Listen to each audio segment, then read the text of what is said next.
Tak som na Hudzheimerbergu. 9 hodín. Neviem presne, koľko mi to trvalo. Išiel som to strmšou stranou. A už sa tu blížim k vrcholu. Približne 250 metrov výškových. Takže tu máme Gipfel.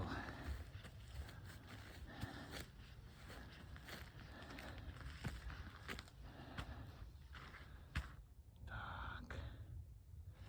A teraz druhou stranou dole. Tu máme pekné dedinky, veterné elektrárne a kadečo iné.